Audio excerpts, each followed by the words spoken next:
इस लिस्ट के अंदर। इस पूरे मुद्दे पर चर्चा के लिए हमारे साथ जुड़े हुए हैं प्रद्युमन जी। प्रद्युमन जी पहले भी आ चुके हैं, बहुत बार आ चुके हैं, आप उनकी चर्चाएं सुन चुके हैं हमारे साथ, उनके ज्ञान आप देख चुके हैं, उसे दोबारा रिपीट करने की जरूरत नहीं है।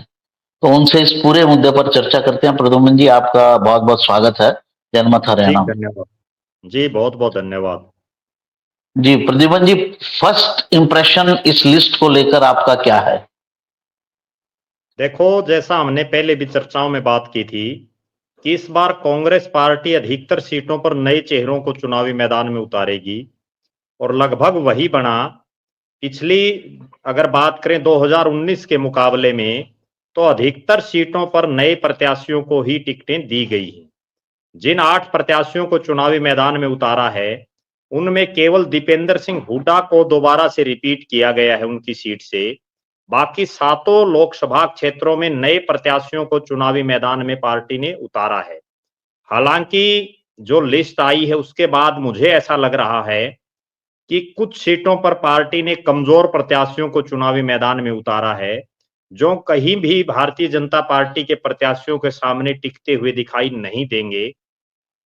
कुछ प्रत्याशी ऐसे हैं जो मजबूत हैं, लेकिन कुछ सीटों पर कमजोर प्रत्याशियों को पार्टी ने इतनी माथापच्ची करने के बावजूद चुनावी मैदान में उतारा है, तो कहीं ना कहीं जो जो चुनाव चलेगा असलियत तो तभी पता चल पाएगी।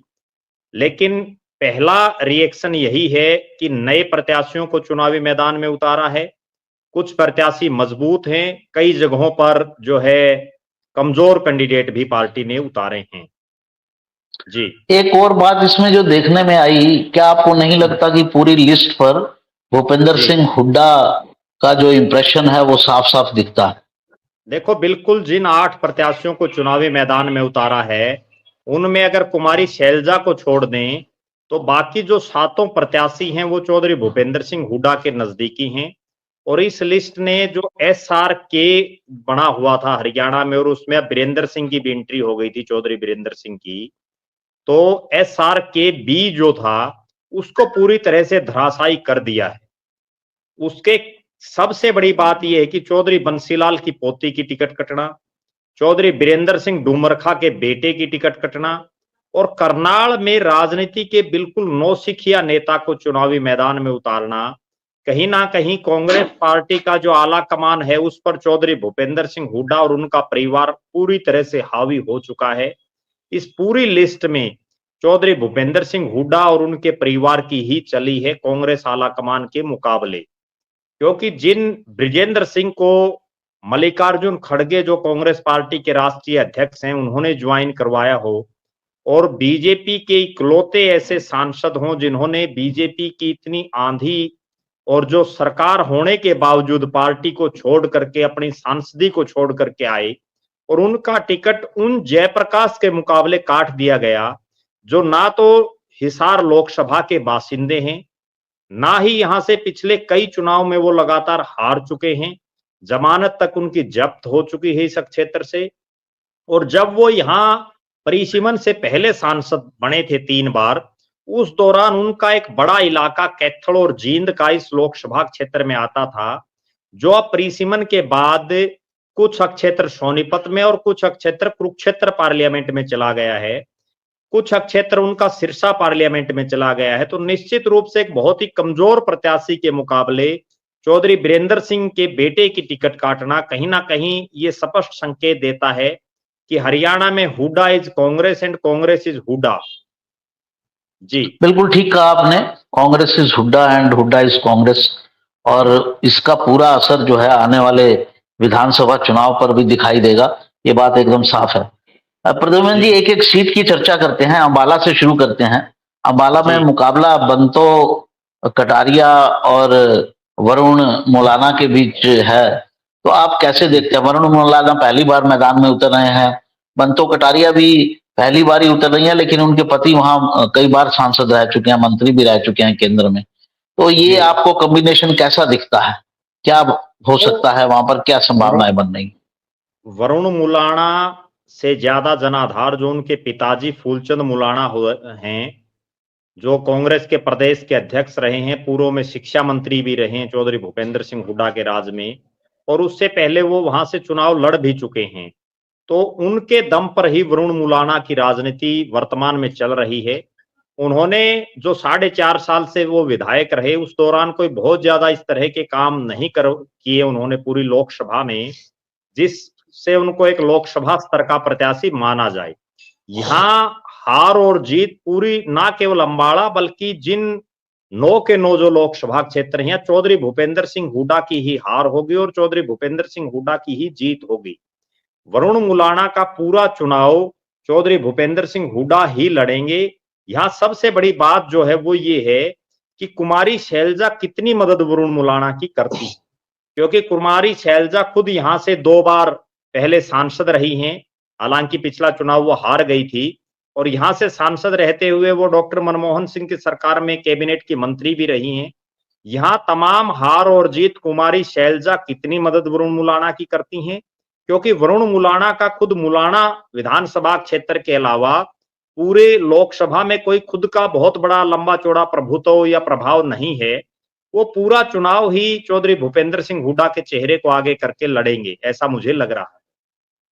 तो क्या भूपेंद्र सिंह हुड्डा का वहां इतना प्रभाव है, क्योंकि वहां जाट मतदाता भी बहुत बड़ी संख्या में नहीं है और पूरा देखो, शहरी अगर लोकसभा है वो अंबाला एक तरह से। अगर अंबाला लोकसभा क्षेत्र की बात करें तो उसमें पूरा जो है अंबाला, यमुनानगर और पंचकुला 3 जिलों के विधानसभा क्षेत्र आते हैं।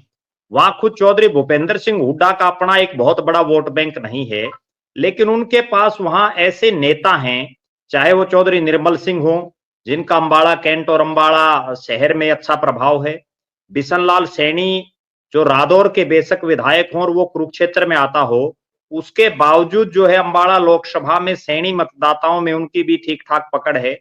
इसके अलावा वहां जो अन्य कई नेता हैं जो चौधरी भूपेंद्र सिंह हुड्डा के नजदीकी हैं, उनका अपने अपने विधानसभा क्षेत्रों में एक प्रभाव है, लेकिन हुड्डा साहब से ज्यादा प्रभाव उस लोकसभा क्षेत्र में कुमारी शैलजा का है। कुमारी शैलजा के पास वहां मजबूत 9 के 9 विधानसभा क्षेत्रों में लोगों की टीम है। कई विधायक भी वहां से उनके खासम खास हैं, चाहे वो रामकिशन गुर्जर की पत्नी हो, चाहे वो रेणु बाला हो साढौरा की विधायक, चाहे वो प्रदीप चौधरी हो या चंद्रमोहन हो, जिनका अपना कालका और पंचकुला में एक वजूद है। तो वहां भूपेंद्र सिंह हुड्डा से ज्यादा कुमारी शैलजा की है, लेकिन मुझे आज के दिन ये लग रहा है कि वरुण मुलाना टिकट मिलते ही चुनाव जीतने की रेस से बाहर दिखाई दे रहे हैं। जी, आप अब आपने ये बात कह ही दी कि वो टिकट की रेस से, जीत की रेस से बाहर दिख रहे हैं।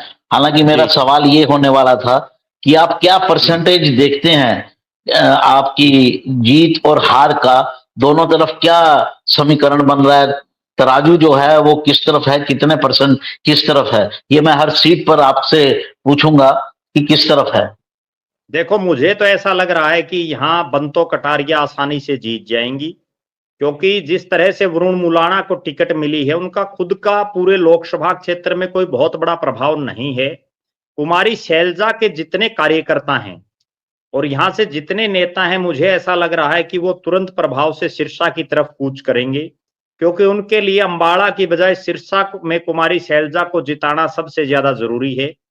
और उस लिहाज से चौधरी भूपेंद्र सिंह हुड्डा के पास बेशक निर्मल सिंह और जो दूसरे उनके साथी हैं, उनके एक टीम है, लेकिन हुड्डा साहब खुद अपने बेटे दीपेंद्र हुड्डा को जिताने के लिए रोहतक में इतने व्यस्त होंगे। कमलकांत जी, हम पिछले 3-4 महीने से एक चीज देख रहे हैं कि जो भूपेंद्र सिंह हुड्डा और उनके बेटे दीपेंद्र सिंह हुड्डा लगातार पूरे हरियाणा में घूम रहे थे, लेकिन पिछले 2-3 महीने से वो रोहतक तक सीमित होकर के रह गए हैं। कहीं ना कहीं कुमारी शैलजा और दीपेंद्र सिंह हुड्डा दोनों चुनाव लड़ रहे हैं। उस लिहाज से वरुण मुलाना मुझे फाइट से पूरी तरह से बाहर यहाँ दिखाई दे रहे हैं। एक बहुत बड़ा कारण उसका ये भी है कि नायब सिंह सैनी, जो खुद नारायणगढ़ विधानसभा क्षेत्र से विधायक रहे हैं, मंत्री रहे हैं, उनको अब बीजेपी ने हरियाणा में मुख्यमंत्री बना दिया है। तो उनकी भी जो साख है वो यहाँ दांव पर रहेगी। और बीजेपी चूंकि ये शहरी क्षेत्र ज्यादा है, उस लिहाज से मुझे लग रहा है कि यहाँ कुल मिलाकर के बीजेपी एज में रहेगी और बीजेपी जीतने की पोजीशन में यहां रहेगी। जी, दूसरी सीट की बात करते हैं। अभी जी कुरुक्षेत्र सीट को मिस करते हैं क्योंकि वहां से कांग्रेस लड़ नहीं रही है। वहां आम आदमी जी पार्टी है, उस पर किसी दिन चर्चा करेंगे। तीसरी सीट जी अगर देखी जाए तो करनाल की आती है। तो करनाल जी में बुद्धि राजा जी को, जो यूथ कांग्रेस के लीडर थे, हालांकि उनका जी नाम कहीं था नहीं, ऑल ऑफ ए जी सडन वो सीट में आ गए। एक तरफ जी पूर्व मुख्यमंत्री हैं मनोहर लाल खट्टर, दूसरी तरफ बुद्धि जी राजा हैं। तो क्या ये पंजाबी वर्सेस पंजाबी करने के पर्पज से उनको सीट दी गई है, या क्या कारण लगते हैं आपको?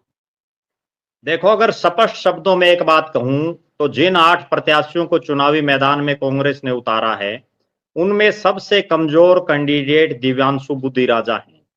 उनका इस लोकसभा क्षेत्र में ना कोई प्रभाव है, ना उनका कहीं कोई जो है जीतने की तो दूर, मुझे ऐसा लग रहा है कि जमानत बचाने के लिए उनको संघर्ष यहां करना पड़ेगा। और उसका कारण ये है कि वो मूल रूप से सोनीपत जिले से ही हैं। और यहां अगर किसी पंजाबी नेता को ही पार्टी ने चुनावी मैदान में उतारना था, तो उनके मुकाबले कई बार के विधायक रहे यहां से, जो बलबीर पाल शाह, जिनका इस क्षेत्र में एक बहुत बड़ा नाम है। उनके भाई जो वीरेंद्र पाल शाह, बुल्ले शाह जिनको हम बोलते हैं, जिन्होंने पिछला चुनाव भी लड़ा था, उनको अगर पंजाबी चेहरा ही पार्टी को उतारना था तो उनको अगर टिकट देते तो बहुत ज्यादा बढ़िया होता। लेकिन मुझे ऐसा लग रहा है कि दिव्यांशु बुद्धि राजा के जरिए चौधरी भूपेंद्र सिंह हुड्डा रोहतक लोकसभा और सोनीपत लोकसभा के जो पंजाबी मतदाता हैं, उनको कहीं ना कहीं अपनी तरफ आकर्षित करना चाहते हैं। इसीलिए दिव्यांशु बुद्धि राजा को उन्होंने टिकट दिया है। और यहाँ जिन शख्स की टिकट कटी है वो कांग्रेस आला कमान के बहुत नजदीकियों में शामिल रहे। वीरेंद्र सिंह राठौड़, जो पार्टी के राष्ट्रीय सचिव, राजस्थान के सह प्रभारी, और राहुल गांधी की यात्रा में भी उनको बड़ी जिम्मेदारी दी गई थी, उनकी टिकट काट करके और एक बिल्कुल राजनीति के नौसिखिया चेहरे को टिकट देना, कहीं ना कहीं मुझे ऐसा लग रहा है कि ये मनोहर लाल खट्टर जी को वॉक ओवर कांग्रेस पार्टी ने यहां से दे दिया है। तो ये जो वॉक ओवर है, जी ये सोची समझी रणनीति के तहत है, या अपने आप से हो गया, बाय डिफॉल्ट हो गया? क्या लगता है, क्योंकि इस तरह के आरोप पहले भी लग चुके हैं देखो, कि मुझे मुझे ये कहने में कोई संकोच नहीं है। राजनीति में कई बार फिक्सिंग होती है, आपस में एक दूसरा नेता सेटिंग करता है। अब वो तो सेटिंग हुई है नहीं हुई है, वो तो जब चुनावी नतीजे आएंगे तभी पता चल पाएगा। लेकिन उससे पहले ऐसा लग रहा है कि रोहतक और सोनीपत में, और विशेषकर रोहतक लोकसभा को जिताने के लिए, अपने बेटे दीपेंद्र सिंह हुड्डा को जिताने के लिए, चौधरी भूपेंद्र सिंह हुड्डा ने यहां दिव्यांशु बुद्धि राजा को आगे किया और उनको ये टिकट दिलाई गई। हाँ, क्योंकि कुछ इस तरह के संकेत मिले हैं और जी मिलते रहे हैं इस दौरान कि भूपेंद्र सिंह हुड्डा अपने बेटे की जीत को लेकर इस बार काफी नर्वस दिख रहे हैं। दो तीन जी स्टेटमेंट उन्होंने दिए। एक तो बाबा बालक नाथ से जाके मिले, और जी बाबा बालक नाथ का जो जाति है वो यादव हैं, और पिछली बार जी हार का कारण भी यादव मतदाता बने थे रोहतक सीट पर। बिल्कुल पहला एक बिल्कुल संकेत बिल्कुल ये था। दूसरा बिल्कुल। संकेत ये था, उन्होंने कहा था कि भाई मैं तो नहीं लड़ूंगा। जी तो किसी ने पूछा भाई कि आप, पत्रकार ने, कि आप तो पिछली बार लड़े थे। बोलो दोनों जी लड़े थे, इसीलिए तो दोनों सीटें हार गए। जी तो बिल्कुल। एक उन्होंने वहां ये संकेत दिया कि भाई दोनों सीटों को मैनेज नहीं किया जा सकता है, एक सीट जी पर फोकस करना पड़ेगा। और जी एक ये तीसरा जो संकेत आया, ये बुद्धि राजा के रूप में आया कि, जी और टिकट डिस्ट्रीब्यूशन और डिस्कशन के दौरान ये भी आरोप लग रहे थे कि कहीं भूपेंद्र सिंह हुड्डा कुछ अंडर द कारपेट कोई सेटिंग तो नहीं कर रहे हैं। कोई ये आरोप सिद्ध नहीं किए जा सकते, लेकिन जी ऐसे कयास तो लगाए ही जा सकते हैं। जी बिल्कुल, मैं अगली आपकी सीट पर बात से चलते सहमत हैं। हूँ। वो जी चौधरी जी। भूपेंद्र सिंह हुड्डा के लिए ये बिल्कुल आखिरी चुनाव है। और इस चुनाव में वो अपने बेटे को जिताने के लिए हर संभव और हर दांव खेलेंगे। उसी का यह परिणाम है कि जिस तरह से पिछले 2 ढाई महीनों से खुद दीपेंद्र हुड्डा और चौधरी भूपेंद्र सिंह हुड्डा लगातार रोहतक में, और उनकी धर्मपत्नी चौधरी भूपेंद्र सिंह हुड्डा की श्रीमती आशा हुड्डा, वो भी लगातार जो है रोहतक में ही डेरा डाले हुए हैं। और इस सीट को हर हालात में हुड्डा परिवार इस बार जीतना चाहता है। हालांकि मैं एक बात और यहां साथ में जोड़ना चाहूंगा कि ये सीट कांग्रेस जीते या हारे, संसद में कांग्रेस के जो सांसद बनने हैं उन पर कोई फर्क नहीं पड़ेगा, क्योंकि दीपेंद्र सिंह हुड्डा ऑलरेडी राज्यसभा के सांसद हैं। अगर वो जीत जाएंगे तो राज्यसभा की सीट खाली करनी पड़ेगी, और अगर वो हार जाएंगे तो राज्यसभा में सांसद हैं। जी जी, बिल्कुल ठीक कहा आपने। अगली सीट पर चलते हैं। सोनीपत को जी लेकर आपको क्या लगता है? सतपाल ब्रह्मचारी जी को टिकट दी गई है और वो भी एक ब्राह्मण चेहरा है। बीजेपी ने भी एक ब्राह्मण चेहरा उतारा हुआ है। दोनों जी के लिए ये पहली बार का चुनाव है, नया चुनाव है। तो क्या पिछली बार ये सीट कांग्रेस ने हार गई थी, भूपेंद्र सिंह हुड्डा जी के होने के बावजूद, और बड़े मार्जिन से हारी थी। तो इस बार क्या आपको समीकरण लग रहे हैं? देखो, इस बार चौधरी भूपेंद्र सिंह हुड्डा ने जिस तरह से यहां से चुनाव लड़ने से मना किया, और उन्होंने, चूंकि उनसे बड़ा जाट नेता कांग्रेस पार्टी में कोई नहीं था, और पिछली बार वो बुरी तरह से यहां से हार गए थे एक ब्राह्मण चेहरे के मुकाबले, तो इस बार उन्होंने एक ऐसा दांव खेला है कि यहां से ब्राह्मण को ही मैदान में उतारा जाए। हालांकि सतपाल ब्रह्मचारी को पूरी लोकसभा के लोग नहीं जानते हैं, ना ही उनका कोई खुद का बहुत लंबा चौड़ा राजनीतिक इस क्षेत्र में वर्चस्व रहा है। हालांकि उनको टिकट देने का एक सबसे बड़ा कारण ये भी रहा कि सोनीपत की बजाय जींद जिले के किसी नेता को पार्टी यहां से टिकट देना चाहती थी, और उसके पीछे का कारण यही था कि पिछले 2 लोकसभा चुनाव में जब से यहां रमेश कौशिक चुनाव जीते हैं, तब से जो है उन दोनों ही चुनाव में जींद जिले की तीनों विधानसभा सीटों जुलाना, जींद और शफीदों में कांग्रेस पार्टी बुरी तरह से हारी थी। कांग्रेस पार्टी के चौधरी भूपेंद्र सिंह हुड्डा से बड़ा जाट नेता नहीं था, और जुलाना विधानसभा क्षेत्र को प्रॉपर जाट हल्का ही माना जाता है, वहां से भी वो जो है बुरी तरह से चुनाव हार गए थे। ऐसा लग रहा था कि पिछली जो कसक थी उसको मेटने के लिए भूपेंद्र सिंह हुड्डा ने इस बार ब्राह्मण चेहरे पर दांव खेला है।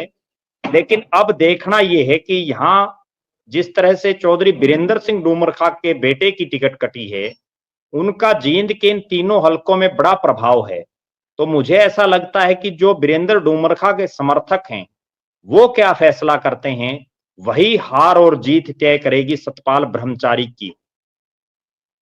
इसमें जी आप थोड़ा इस चीज पर प्रकाश डालिए कि जी चौधरी बीरेंद्र सिंह का ये जो 3 सीटें हैं, जींद, जुलाना और सफीदों, और जी हिसार हलके में उचाना और उसके आसपास जी का इलाका, जी यहाँ पर कितने वोटर पर उनका व्यक्तिगत प्रभाव है जो उनके कहने पर चलेंगे? क्योंकि ये एक बहुत बड़ा कारण बनने वाला है इन दोनों सीटों के ऊपर।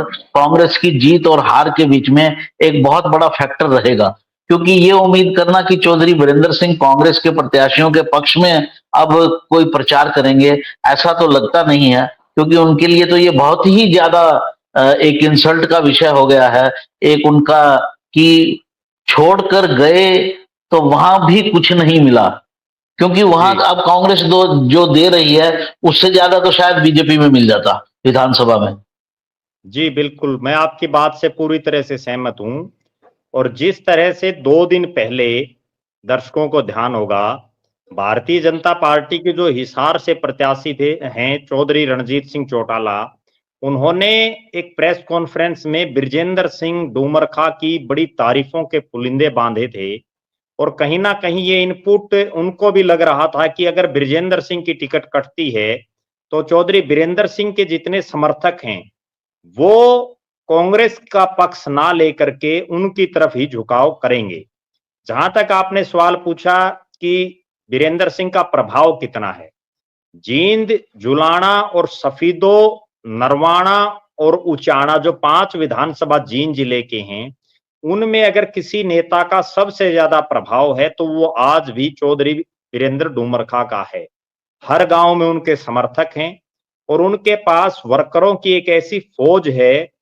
जब उन्होंने जींद में मेरी आवाज सुनो 2 अक्टूबर को एक रैली रखी, बिना किसी झंडे डंडे के वहां 20,000 से ज्यादा लोगों को उन्होंने बुला करके और इस तरह का एक भाषण दिया, कहीं ना कहीं आज भी बांगर का शेर राजनीतिक रूप से जिंदा है, इस ये कहने में मुझे कोई हिचकिचाहट नहीं है।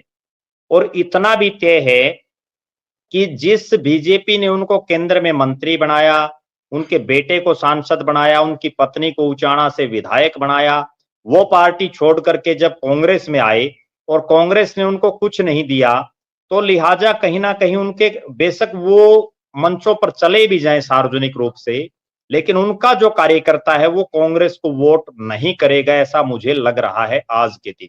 और वही दोनों सीटों पर सोनीपत और हिसार में कांग्रेस पार्टी की हार का एक बहुत बड़ा मील का पत्थर साबित हो सकता है। तो लगभग आप जी। कितने वोट पर उनका प्रभुत्व मानते हैं? जैसा आपने कहा 20,000 लोग इकट्ठे हुए, अगर उस जी। दृष्टि से देखा जाए तो लगभग 1 लाख जी। वोटर पर उनका प्रभाव है।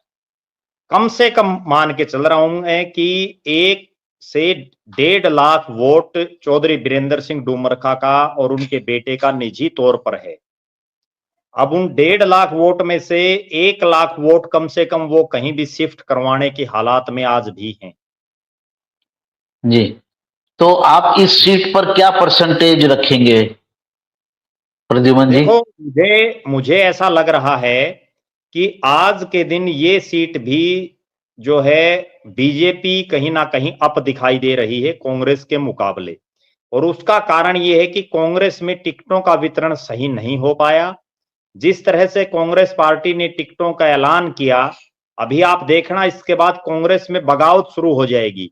और एक सबसे बड़ी बात मैं आपको और बताना चाहता हूं कि जिन लोगों को कांग्रेस पार्टी ज्वाइन करनी थी, जो बीजेपी से नाराज थे या बीजेपी की नीतियों से प्रभावित नहीं थे, वो लोग भी अब कांग्रेस पार्टी को ज्वाइन करने में हिचकिचाएंगे। क्योंकि जो कांग्रेस चौधरी बीरेंद्र सिंह के बेटे की टिकट काट सकती है, बंसीलाल की पोती की टिकट काट सकती है, तो कहीं ना कहीं जो नए लोग ज्वाइन करने वाले हैं वो हिचकिचाहट जरूर करेंगे। जी, फरीदाबाद सीट पर चलते हैं। प्रद्युमन जी, वहां क्या लगता है इस बार गुजर वर्सेस गुजर है वहां? देखो, फरीदाबाद में कांग्रेस पार्टी ने बहुत बढ़िया चेहरा मैदान में उतारा है। महेंद्र प्रताप सिंह के अलावा कांग्रेस के पास वहां कोई मजबूत विकल्प नहीं था। महेंद्र प्रताप सिंह पूर्व मंत्री रहे हैं, इलाके के बड़े गुज्जर नेता हैं और वहां वो ही कृष्णपाल गुर्जर को टक्कर दे सकते हैं। लेकिन वहां चूंकि बीजेपी बहुत ज्यादा, जिस तरह से वहां हरियाणा से बाहर के बहुत ज्यादा मतदाता हैं और उनमें बीजेपी के नेताओं की अच्छी पकड़ है। दूसरा, वहां जो जाट मतदाता है, एक खास बात मैं आपको बताऊं दर्शकों को, हरियाणा प्रदेश की फरीदाबाद इकलौती लोकसभा क्षेत्र है जहां के जाट मतदाता भी कृष्णपाल गुर्जर के साथ खुले लगे हुए हैं। कृष्णपाल गुर्जर बेशक नॉन जाट हैं, गुर्जर समुदाय से आते हैं, उसके बावजूद जो जाटों का एक बहुत बड़ा तबका उनको वोट उस क्षेत्र में करेगा, ऐसा मुझे लग रहा है। ये सीट भी वैसे तो बीजेपी जीतने की हालात में शुरू से ही दिखाई दे रही है, क्योंकि शुरुआत से ही 3 लोकसभा क्षेत्र ऐसे थे, गुड़गांव, फरीदाबाद और करनाल, जहां से बीजेपी लंबा बहुत बड़े मार्जिन से जीतती दिखाई दे रही थी। अब मार्जिन जरूर कुछ कम होगा, लेकिन आखिरकार मुझे ऐसा लग रहा है कि ये सीट भी बीजेपी ही जीतेगी। जी, अगली सीट पर चलते हैं। रोहतक की थोड़ी सी चर्चा कर लेते हैं। दीपेंद्र जी। हुड्डा है वहां पर और दूसरी जी। तरफ एक ब्राह्मण कैंडिडेट है। जी। पिछली बार भी जो मुकाबला हुआ था बड़ा जबरदस्त हुआ था, 6-7 हजार जी। वोटों का ही डिफरेंस था। इस बार जी। आपको क्या लगता है कि मुकाबला है या ये एक तरफा है, या ज्यादा अच्छे से कांग्रेस मैनेज कर रही है, या कुछ आरोप अरविंद शर्मा पर भी हैं कि लोकसभा के बाद वो आए ही नहीं? तो क्या समीकरण बनता दिख रहा है? देखो, ये सीट जीतने के लिए चौधरी भूपेंद्र सिंह हुड्डा और उनका परिवार हर दांव खेलेगा और इसको जीतने के लिए हर प्रयास करेगा। क्योंकि अगर पिछली बार दीपेंद्र हुड्डा चुनाव जीत जाते तो हरियाणा विधानसभा का परिणाम कुछ अलग ही होता। दूसरी तरफ अरविंद शर्मा राजनीति का बड़ा खिलाड़ी है। पिछली बार हालांकि जो 5 साल का उनका टेन्योर रहा उसमें उन्होंने रोहतक लोकसभा में कोई बहुत बड़े काम वो नहीं करवा पाए, लेकिन उनके पास कुछ एक 2-3 मुद्दे ऐसे हैं जिनके दम पर वो चुनाव में उतरेंगे और उतर भी रहे हैं। सबसे बड़ी बात तो जो गैर जाट मतदाता है, वो अरविंद शर्मा के नाम पर एकजुट हो सकता है इस क्षेत्र का एक बार फिर से। दूसरी बड़ी बात, जिस तरह से टिकटों का वितरण हुआ है और तमाम जो बड़े जाट नेता थे उन सबको चौधरी भूपेंद्र सिंह हुड्डा ने खुडे लाइन लगा दिया है पूरी तरह से, तो कहीं ना कहीं जाटों में भी वो इफेक्ट पड़ सकता है कि दूसरे जितने जाट चेहरे हैं उन सबको हुड्डा साहब ने दरकिनार कर दिया है। तीसरी बड़ी बात, इस क्षेत्र में एक बार फिर से जो अहिर मतदाता है वही हार जीत का फैसला करेगा। अहिर कोसड़ी के साथ साथ झज्जर जिले के भी एक बहुत बड़े इलाके में जो है अहिर वोट बैंक बड़ा प्रभाव रखता है। अब यहाँ राव इंद्रजीत पर डिपेंडेबल है और बाबा बालकनाथ, इन दो चेहरों पर कि ये अरविंद शर्मा की कितनी मदद करते हैं, क्योंकि पिछली बार भी इन्हीं अहिर मतदाताओं ने अरविंद शर्मा को जिताया था। भूपेंद्र सिंह हुड्डा और उनका जो पूरा परिवार है वो भी अब पिछले 4.5-5 साल से इन्हीं अहिर मतदाताओं को अपनी तरफ करने के लिए प्रयासरत है। उसी का एक परिणाम रहा कि जो जगदीश यादव रामपुरा हाउस के लगातार एंटी जो राजनीति करते रहे हैं कोसड़ी से, उनको जो है कांग्रेस पार्टी में उन्होंने ज्वाइन करवाया। इसके अलावा भी कई बड़े अहिर चेहरों को दीपेंद्र हुड्डा ने कांग्रेस पार्टी ज्वाइन करवाया, अपने साथ लगाया। तो अब देखना यह है कि वो लोग कितना प्रभाव इस क्षेत्र में रख करके दीपेंद्र सिंह हुड्डा को अपनी वोट दिलवा पाते हैं। ये आपने एक बात कही और उसकी गूंज जो है वो सोशल मीडिया पर भी सुनाई दे रही है कि जी एक समय था जब हरियाणा में 4-4, 5-5 जाट नेता जो है चुनाव लड़ते थे और जी इस बार वो संख्या घटकर 2 रह गई है। जी तो इससे भी सोशल मीडिया पर इसे लेकर एक नाराजगी दिखाई जा रही है जिसका जिक्र आपने भी किया। क्या ये जी भी एक फैक्टर बन सकता है जाट मतदाताओं के बीच में? देखो, ये डिपेंडेबल है कि विपक्ष इसको किस तरह से जाट जो वोटर हैं उनके दिमाग में डाल पाता है। अगर 2019 के लोकसभा चुनाव की बात करें तो कांग्रेस पार्टी ने 5 जाट चेहरों को चुनावी मैदान में उतारा था और अब वो संख्या घट करके 2 रह गई है और उनमें एक खुद भूपेंद्र सिंह हुड्डा के बेटे हैं, जबकि दूसरे जो प्रत्याशी हैं वो कोई बहुत ज्यादा मजबूत कैंडिडेट हिसार से नहीं है। पिछली बार चौधरी भूपेंद्र सिंह हुड्डा ने चुनाव लड़ा, श्रुति चौधरी ने चुनाव लड़ा, ब्रिजेन जो है सॉरी, चार चार जाट प्रत्याशियों को उतारा था पिछली बार। निर्मल जी, सिंह जो हैं वो भी जट सिख हैं और जी, हिसार से भव्य बिश्नोई को उन्होंने मैदान में उतारा था। इस बार जी, जिस तरह से बड़े बड़े जो जाट धुरंधर हैं उनकी जिस तरह से टिकटें कटी हैं, उसका प्रभाव विपक्ष के नेता जाट मतदाताओं तक कितना डाल पाते हैं उस पर डिपेंडेबल रहेगा। जी। अगली सीट की बात कर लेते हैं। क्या इस सीट को आप 50-50 मानेंगे या एज जो है रोहतक सीट पर वो दीपेंद्र को देंगे? देखो, आज के दिन तो मैं दीपेंद्र सिंह हुड्डा को दूंगा, क्योंकि दीपेंद्र सिंह हुड्डा जिस तरह से उनका पिछली जो 5 साल से वो मेहनत इस क्षेत्र में कर रहे हैं लगातार विपक्ष में रहते हुए, आज के दिन हम्म। कांग्रेस पार्टी के लिए दीपेंद्र सिंह हुड्डा इस सीट को जीतने के हालात में आज के दिन दिखाई दे रहे हैं। जी, अगली सीट की बात करते हैं भिवानी की। भिवानी पर जो जी है वो बहुत बड़ा खेल हुआ है और जी बंसीलाल परिवार का एक तरह से लोकसभा का जो क्षेत्र था उससे उनको बाहर कर दिया गया है। जी राव दान सिंह को वहां टिकट दी गई है जो अहीर हैं और जी बंसीलाल परिवार में किरण चौधरी और उनकी पोती श्रुति चौधरी, किरण चौधरी की बेटी हैं, उनको जी टिकट नहीं मिली है। ये एक बड़ी घटना है हरियाणा की राजनीति में और एक तरह से जी कहा जाएगा कि एक युग का ये अंत हो सकता है किरण चौधरी जी की राजनीति में भी, क्योंकि वो उस समय जी में भी लॉयल रही हैं कांग्रेस के प्रति जब बंसीलाल स्वयं कांग्रेस छोड़कर चले गए थे। जी तो इस सीट पर आप किस तरह के अब समीकरण देखते हैं? क्या राव दान सिंह जीतने की स्थिति में आ सकते हैं?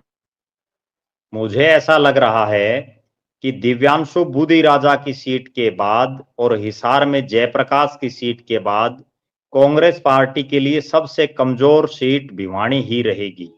यहाँ चौधरी धर्मवीर सिंह को अब वोट मांगने की भी जरूरत नहीं पड़ती दिख रही है, क्योंकि अगर ध्यान हो दर्शकों को, 2019 का जब विधानसभा का चुनाव हुआ तो शाम से किरण चौधरी कांग्रेस पार्टी की प्रत्याशी थी। उनके मुकाबले भारतीय जनता पार्टी ने चौधरी धर्मवीर सिंह के जो खासम खास वहां थे, जिनके लिए वो प्रयासरत थे, उनको टिकट ना दे करके पूर्व विधायक जो मुंडाल के थे शशि रंजन परमार को चुनावी मैदान में उतार दिया था। और उसके बाद चौधरी धर्मवीर सिंह के समर्थकों में एक ऐसा मैसेज गया, उनमें से अधिकतर लोग किरण चौधरी की मदद करने लग गए। अब वही सेम सीन होगा।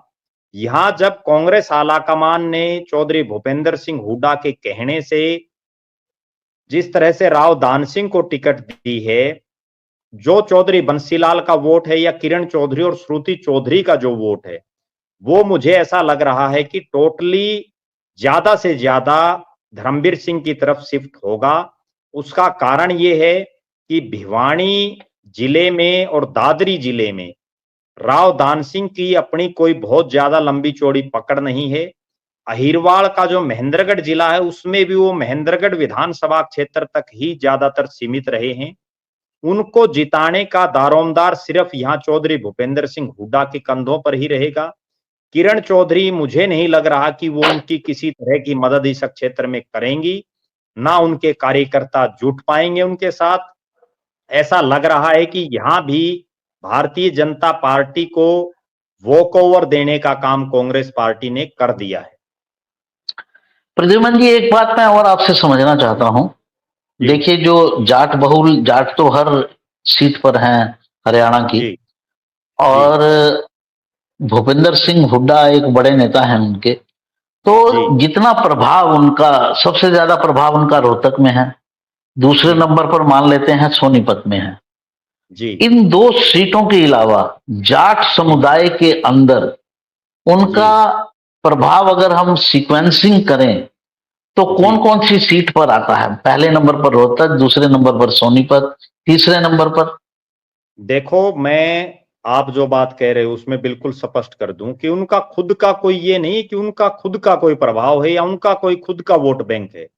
प्रभाव ये है कि हरियाणा प्रदेश के अलग अलग विधानसभा क्षेत्रों में उनके साथ वो लोग लगे हुए हैं जिनका अपनी विधानसभा में 10,000, 20,000, 30,000 वोट लेने का खुद का जुगाड़ है। अगर बात करें भिवानी महेंद्रगढ़ लोकसभा की, तो उनके साथ रणबीर सिंह महेंद्रा हैं जो चौधरी बंसीलाल के बेटे हैं। चौधरी बंसीलाल के जो दामाद हैं चौधरी सोमवीर सिंह, वो भी कहीं ना कहीं जो है उनके साथ हैं। राव नरेंद्र सिंह जो नारनौल में उनका एक अपना खासा प्रभाव है, वो उनके साथ हैं। चौधरी मूड़ाराम गुर्जर हैं जिनका नांगल चौधरी में प्रभाव है, वो उनके साथ हैं। अनीता यादव हैं जिनका अटेली में अपना कुछ एक वजूद है, वो उनके साथ हैं। बात यह है कि उनका खुद का अपना कोई बहुत लंबा चौड़ा प्रभाव नहीं है, लेकिन उनके साथ अपने जो उनके नेता और कार्यकर्ताओं की एक फौज है, एक टीम है, वो कहीं ना कहीं राव दान सिंह की मदद करेगी। अलग अलग लोकसभा क्षेत्रों की बात करें, मान लीजिए हम सिरसा की बात करते हैं, तो सिरसा में उनके साथ भरत सिंह बेनीवाल हैं जो दड़बा के पूर्व विधायक रहे हैं, उनका अपना एक प्रभाव है। अगर हम फतेहाबाद की बात करें तो उनके साथ प्रहलाद सिंह गिल्लाखेड़ा हैं। रतिया में उनके साथ सरदार जरनैल सिंह हैं। टोहाना में उनके साथ परमवीर सिंह हैं। इस तरह से अलग अलग, चूंकि वो 10 साल प्रदेश के मुख्यमंत्री रहे हैं, आज भी उनका चहेता खासम खास प्रदेश का अध्यक्ष है, वो खुद विपक्ष के नेता हैं, विपक्ष के इकलौते सांसद उनके बेटे हैं। तो लिहाजा 90 के 90 विधानसभा क्षेत्रों में जो टिकटार्थी टाइप के नेता हैं, वो चौधरी भूपेंद्र सिंह हुड्डा के साथ जुड़े हुए हैं। उनका अपने अपने विधानसभा क्षेत्रों में एक प्रभाव है, जिसकी वजह से भूपेंद्र सिंह हुड्डा की ताकत प्रदेश में बढ़ी है। तो आपको नहीं लगता कि भिवानी के अंदर आपने जो इतने नाम गिनाए, तो भिवानी लोकसभा सीट में, भिवानी महेंद्रगढ़ लोकसभा सीट में इन लोगों के माध्यम से वो राव दान सिंह के लिए जगह बना पाएंगे? मैं ये सवाल इसलिए पूछ रहा हूं कि इतना ऑनस भूपेंद्र सिंह हुड्डा ने अपने सर पे ले लिया है कि अगर वो इन सीटों पर नहीं जीत पाते हैं तो कल को उनकी विधानसभा में जो मुख्यमंत्री की दावेदारी है वो भी प्रभावित होती है। कि लोकसभा में भी हमने आपके कहने पर ये सब किया था, तो आप नहीं कर पाए और दूसरे नेताओं को भी नाराज कर दिया। जी। तो इस वजह से मैं ये पूछ रहा हूँ कि क्या इन नेताओं के माध्यम से वो भिवानी में ऐसा स्टेज नहीं बना सकते हैं, ऐसी स्टेज मैनेज नहीं कर सकते हैं कि राव दान सिंह अपनी सीट पर जीत पाए? देखो, राव दान सिंह, ये जितने नेता मैंने आपको गिनाए हैं, इनका एक अपना वोट बैंक और एक प्रभाव है, लेकिन ये जिता नहीं सकते। मेन चीज ये है कि ये ठीक है, राव दान सिंह को 3 से 4 लाख वोट आ जाएंगे, लेकिन ये जिताने के हालात में नहीं है, क्योंकि इनका अपने जीतेगा तभी प्रत्याशी जब कम से कम उसको हर विधानसभा क्षेत्र में 50 से 60 हजार वोट मिलेंगे, और उस हालात में राव दान सिंह कहीं दिखाई नहीं दे रहे। अब मैं आपको एक उदाहरण देता हूं। तोशाम विधानसभा क्षेत्र में अगर राव दान सिंह अपनी जमानत भी बचा जाए तो भी बहुत बड़ी बात होगी, क्योंकि यहां सिर्फ 2 ही लोगों का प्रभाव है, ना यहाँ बीजेपी का प्रभाव है ना कांग्रेस का, यहां सिर्फ किरण चौधरी का और चौधरी धर्मवीर सिंह का, उन 2 नेताओं का प्रभाव है। इसी तरह से अगर हम बात करें लोहारू विधानसभा की, बारडा की, दादरी की, भिवानी शहर की, ये तमाम इलाके वो हैं जहां या तो चौधरी बंसीलाल का एक वोट बैंक है या उसके बाद चौधरी धर्मवीर सिंह का कहीं ना कहीं वोट बैंक है। इस पूरी लोकसभा क्षेत्र में ये तमाम नेता जो चौधरी भूपेंद्र सिंह हुड्डा के साथ हैं, वो दिल से भी अगर मदद करें और किरण चौधरी घर बैठ जाएं, वो मदद नहीं करें, तो राव दान सिंह चुनाव नहीं जीत सकते। क्योंकि जी, पिछले जो 2 चुनाव श्रुति चौधरी यहां से हारी है, उसका एक बहुत बड़ा कारण यही था कि जो राव दान सिंह का इलाका है, राव नरेंद्र सिंह का इलाका है या जो अहिरवाल है, वहां से श्रुति चौधरी बुरी तरह से हारी हैं, और वो वोट टोटली जो है एक बहुत बड़े स्तर पर चौधरी धर्मवीर सिंह को गया है। तो कहीं ना जी। कहीं अब उनके समर्थक भी बदला ले सकते हैं। जी। जी, अगली सीट पर चलते हैं, हिसार। उसका मेंशन हालाँकि आप अपनी बातचीत में पहले भी कर चुके हैं, फिर भी एक जी। ब्रीफ में आपने कहा कि जेपी जो हैं, वो कमज़ोर कैंडिडेट हैं। मैं एक जी। बात, एक फैक्ट आपके सामने लाना चाहूँगा। हमारी एक सर्वे जी। टीम गई थी, जिसने जी। हिसार लोकसभा में कई जगह पर सर्वेस किए, खास तौर से उचाना और उसके आसपास। वहाँ हमने जी। पाया कि जितना जाट समुदाय था, थोड़ा हमने जाति का भी जी। ध्यान रखा, समुदाय का ध्यान रखा, क्योंकि वोट तो उसी जी। हिसाब से ही पड़ता है।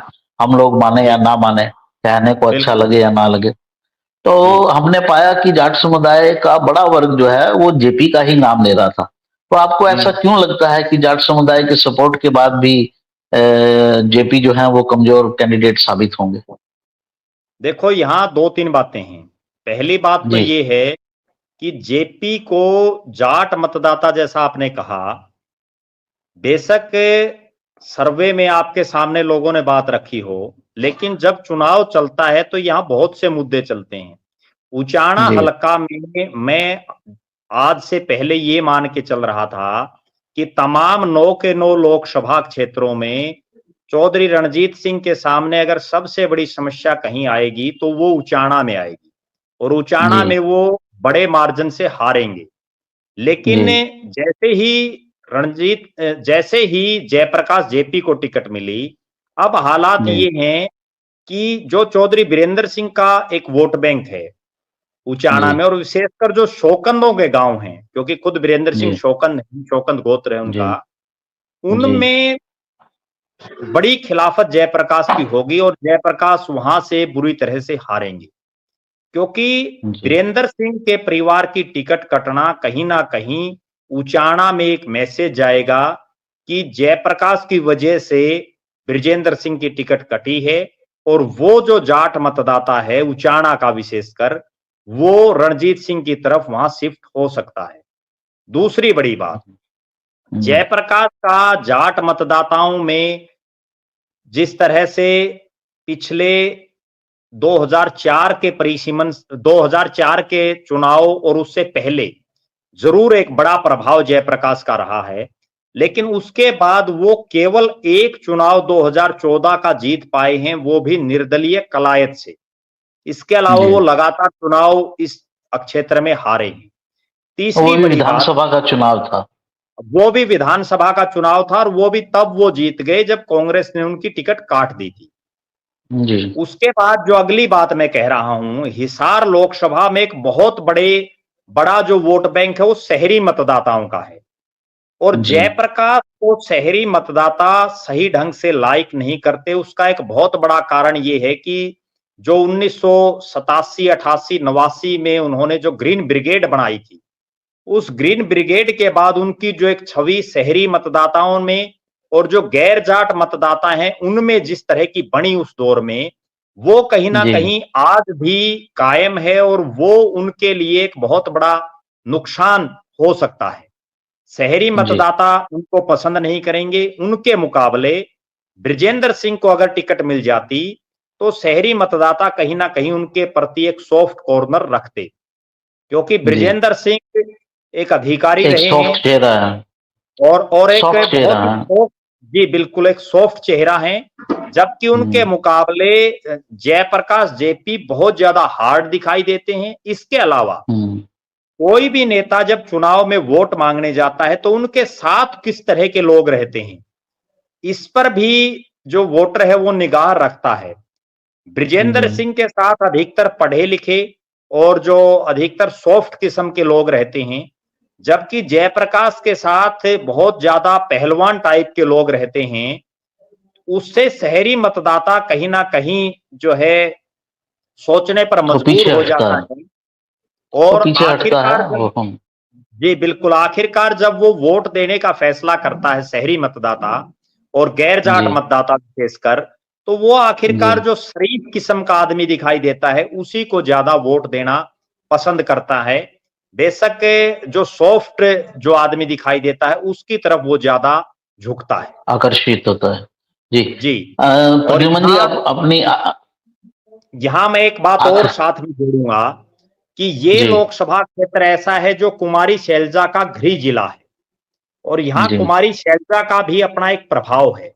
और मुझे नहीं जी लग रहा कि कुमारी शैलजा किसी भी स्तर पर जयप्रकाश की मदद करेंगी। उसका एक उदाहरण ओके। ये है कि जब आदमपुर का उपचुनाव हुआ और जयप्रकाश ही कैंडिडेट थे, तो उस जी समय कुमारी शैलजा ने उनके लिए कहीं कोई प्रचार नहीं किया। खुद जयप्रकाश जी कुमारी शैलजा के हिसार स्थित आवास पर समर्थन मांगने के लिए गए थे। वो जी लगभग 1 घंटे से ऊपर कुमारी शैलजा का इंतजार भी करते रहे, लेकिन घंटे जी 1.5 घंटे के बाद कुमारी शैलजा उनसे मिली और उन्होंने जी कोई बहुत ज्यादा उनसे बात भी नहीं की। मैं वहां खुद प्रत्यक्षदर्शी था उस पूरे मामले का, मैं वहीं बैठा जी था। और कुमारी शैलजा और उनके समर्थक भी किसी तरह से जयप्रकाश की इस चुनाव में मदद नहीं करेंगे। इसके अलावा एक जी बहुत बड़ी बात मैं आपको और बताने जा रहा हूं। उनका खुद हम्म का जो भाई है, जो बरवाड़ा से पूर्व विधायक रहा है और जिनको विधायक भी बनाने में जयप्रकाश का ही सबसे बड़ा योगदान रहा, रणधीर सिंह धीरा, वो जी भी वर्तमान में कुमारी शैलजा के खेमे में ही दिखाई दे रहा है। अच्छा। जी। जी तो मैं इसको कुमारी पूरी शैलजा का तरह से, मुझे ऐसा लग रहा है कि यहाँ भी कांग्रेस ने भारतीय जनता पार्टी के प्रत्याशी को पूरी तरह से वॉकओवर देने का काम किया है। तो कुमारी शैलजा का हिसार लोकसभा कॉन्स्टिट्यूंसी में भी वोट है, आपका ये कहना जी है? बिल्कुल, बिल्कुल उनका खुद का गांव प्रभुवाड़ा जो है उकलाना विधानसभा क्षेत्र में आता है। उनके साथ जो डॉक्टर अजय चौधरी जुड़े हुए हैं, जो उनके ओएसडी रहे हैं, उनके पिताजी चौधरी बीरेंद्र सिंह नारनौंदिया का नारनौंद और उसके आसपास के इलाके में आज भी बड़ा प्रभाव है। और इसके अलावा भी जो 9 के 9 विधानसभा क्षेत्र हैं, उनमें जी कुमारी शैलजा का अपना एक खुद का वोट बैंक इस क्षेत्र में है। जी अब सिरसा की बात कर लेते हैं। वहां तो कुमारी शैलजा खुद ही खड़ी हैं। जी। क्या स्थिति लगती है? वहां तो काफी मजबूत लगती हैं कुमारी शैलजा। रोहतक के बाद कांग्रेस पार्टी अगर किसी सीट पर जीतने के हालात में है तो वो सिरसा की लोकसभा क्षेत्र है कुमारी शैलजा का। वहां जी भी सिर्फ एक ही संशय है कि चौधरी भूपेंद्र सिंह हुड्डा के साथ जो लोग लगे हुए हैं वो किस स्तर पर कुमारी शैलजा की वहां मदद करते हैं। दूसरा वो वहां तो give and doctor take Ashok, होगा ना सर? जी बिल्कुल, वो तो गिव दूसरा एंड टेक वहां होगा। वहां जो डॉक्टर अशोक तंवर को जो टिकट मिली हुई है, जी उनके साथ भी भारतीय जनता पार्टी के तमाम नेता सही ढंग से अब तक काम नहीं कर रहे हैं। कहीं ना कहीं कुमारी शैलजा आज के दिन वहां जीतने के हालात में है, और रोहतक के जी बाद कांग्रेस की जो एक आशा और उम्मीद है वो सिरसा में ही दिखाई दे रही है। प्रद्युमन जी, आपके अनुसार जो हमने एनालिसिस किया तो बात जी ये समझ में आई कि हरियाणा के अंदर कांग्रेस जो है 9 में से 2 सीटें ही आज की तारीख में जीतने की स्थिति में है, रोहतक की और सिरसा की। क्या मैं सही जी कह रहा हूं? बिल्कुल। नहीं, आप बिल्कुल और सही कह रहे हो। फिलहाल सिर्फ 2 ही सीटें ऐसी हैं जिस तरह से ये प्रत्याशी आए हैं उसके बाद, जिन पर कांग्रेस जीतने के हालात में है, और 2 लोकसभा सीटें ऐसी हैं जहां कांग्रेस पार्टी के पास जमानत बचाने के लिए भी उसको प्रयास करने पड़ेंगे। जी, तो इसका इलेक्शन में वैसे तो रिजल्ट आने के बाद इस मुद्दे की चर्चा करनी चाहिए, लेकिन जी आपको लगता है क्या कि अगर रिजल्ट वही रहते हैं जैसा आप एनालिसिस कर रहे हैं, तो इससे जी भूपेंद्र सिंह हुड्डा की छवि विधानसभा के संदर्भ में प्रभावित होगी? देखो, अगर कांग्रेस पार्टी जिस तरह से टिकटों में चौधरी भूपेंद्र सिंह हुड्डा को फ्री हैंड दिया है, और इस हालात में भी अगर वो कम से कम 4 लोकसभा की सीटें नहीं जिता पाए पार्टी को, तो मुझे ऐसा लग रहा है कि चौधरी उदय भान जी की भी कुर्सी जाएगी प्रदेश अध्यक्ष की, और चौधरी भूपेंद्र सिंह हुड्डा को भी बड़ा खामियाजा आने वाले विधानसभा चुनाव में भुगतना पड़ सकता है, क्योंकि इससे ज्यादा फ्री हैंड किसी नेता को किसी प्रदेश में कांग्रेस पार्टी ने नहीं दिया है। जहां जी 8 में से 7 सीटें चौधरी भूपेंद्र सिंह हुड्डा के खासम खास लोगों को मिली हैं, और कुमारी हम्म, शैलजा को भी सिर्फ इसलिए टिकट दे दी गई कि वहां कोई और लंबा चौड़ा विकल्प पार्टी के पास नहीं था। जी जी, आपने बिल्कुल ठीक कहा ये बात आपने। जी हम इस चर्चा को यहीं विराम देते हैं, फिर आपसे जी चर्चा होगी, क्योंकि अ, पूरे समीकरण अब जाकर बैठेंगे और जी भीतरघात और जातीय समीकरण क्या-क्या किस तरफ होगा वो सब अब क्लियर होगा 1-2 दिन के अंदर, और फिर जी एक-एक सीट की चर्चा करेंगे आपके साथ। नमस्कार, जी फिर मिलते हैं साथियों।